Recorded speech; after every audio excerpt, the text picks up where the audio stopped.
I've been blown up. I've landed hard with helicopters. I'm airborne, and so I land real hard. Parachutes only slow you down, and I fast rope and did some pretty fun events. Have you had your spine fused? Yes. Where with C5 and C6. C5 Twice. and C6. So when we look at rotation, that's it, guys. 10 degrees of right rotation and 10 degrees of left rotation. When we look at lateral flexion, we've got 0, totally closed and stuck facet joints on the right and left side.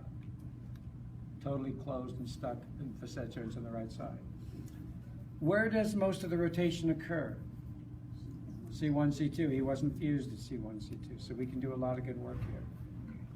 Typically, I would look at the kyphotic curve and release superficial front line, but we're just going to do the neck work. So I want to show you now. I want to check for any cervical muscle fiber tearing, which would be called a cervical strain.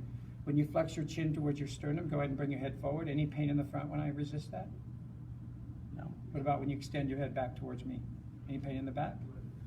At about the C1 area. Okay, so he's got some scar tissue at C1, C2. Bring your right ear to your right shoulder. Anything in the right? Yes, all the way down the right side of the neck. Levator scapula, scalene attachments. Do you know that, I know this is on video, but anybody out there a chiropractor?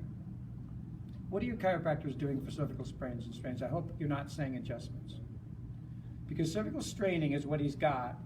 And in order to treat a cervical strain, you need to unload all the muscle bellies and break down that scar tissue and create movement without forcing a joint.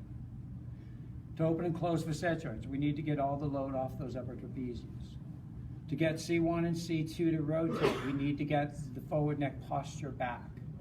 And so I'm going to have another one of my TAs run the slides over here. What happens is for every action, there's an opposite and equal reaction. We're going to take a look at that SCM.